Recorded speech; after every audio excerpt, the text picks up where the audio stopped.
আসসালামু আলাইকুম, ওয়েলকাম সবাইকে আয়েশাস কুকিং হাউজে। ঈদ মোবারক। সবার ঈদ কি চলে গেছে না এখনো আছে? যাই হোক, সবাই এনজয় করেন। আর এই দিক দিয়ে আমি একটা রেসিপি নিয়ে চলে আসছি আপনাদের জন্য। একদম শর্টকাটে একটা রেসিপি হয়ে যাবে আর এত মজা হবে, ঈদ আয়োজনে রাখতে পারেন। শুধুমাত্র ঈদ কেন, আপনার যখন ইচ্ছা তখনই ইচ্ছা করবে যে এই জিনিসটা খায়। একবার বানালে বারবার খাইতে ইচ্ছা করবে। আর যদি কোনো মেহমানকে খাওয়ান তো সে তো বারবার আপনার কাছে রেসিপি জানতে চাইবে। আর এই রেসিপিটাতে এত সহজ যে কেউ বানাতে পারবে, ছোট বাচ্চা থেকে শুরু করে বয়স্ক সবাই বানাতে পারবে। কি আর বলবো। আর এইটা বানিয়েছি আমি শুধুমাত্র দই আর চিড়া দিয়ে। আপনি কি বুঝতে পেরেছেন এত সহজ রেসিপিটা কিভাবে বানালাম? চলেন শেয়ার করি। এখানে আমি প্রথমে চিড়া নিয়ে নিব।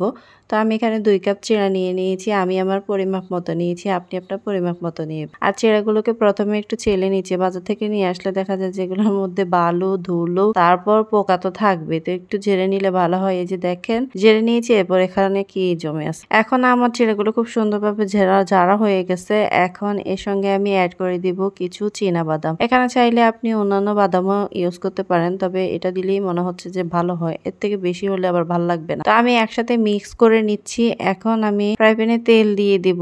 আর অবশ্যই তেলটা ডুবো তেল দেওয়ার চেষ্টা করবেন। আমার তেল একটু কমই হয়ে গেছে। যাই হোক, তেলটা যখন একদম বেশি গরম হয়ে যাবে তখনই চিড়াগুলো দেওয়ার চেষ্টা করবেন। আর এখানে আমি চাকনি দিয়ে চিড়াগুলো ভেজে নিচ্ছি দ্রুত করার জন্য। এভাবে করলে হয় কি, চাকনি দিয়ে চাকবো আর হয়ে যাবে। তো আমার এখানে তেলটা কম হয়ে গেছে। অবশ্যই তেল বেশি করে ডুবো তেল দিয়ে তারপর চাকনি দিয়ে ছাকবেন।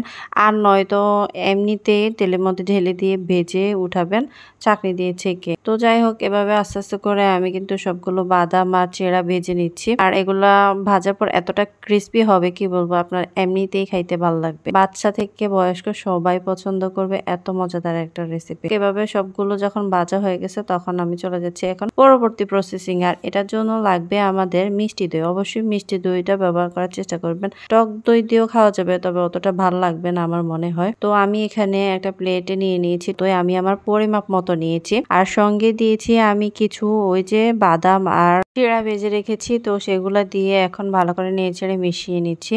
অনেক তো খেলেন দই চিড়াগুলো ভিজিয়ে তারপর দই দিয়ে মেখে মজা করে খেয়েছেন। এখন এভাবে একটু ট্রাই করে দেখেন ডিফারেন্ট ভাবে, হয়তো অনেক বেশি ভালো লাগবে। তো হয়তো ওই খাবারটা ভুলে গিয়ে এভাবেই খেতে ইচ্ছা করবে।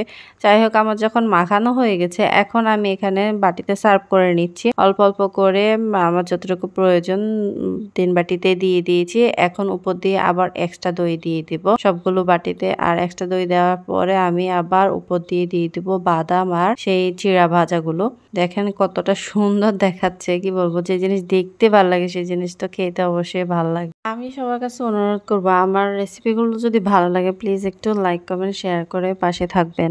যদি দই আর চিড়া বাদাম সবটাই থাকে তাহলে দেরি করবেন কেন, দ্রুত বানিয়ে খাওয়ার চেষ্টা করুন আর রিভিউটা দিন আমাকে।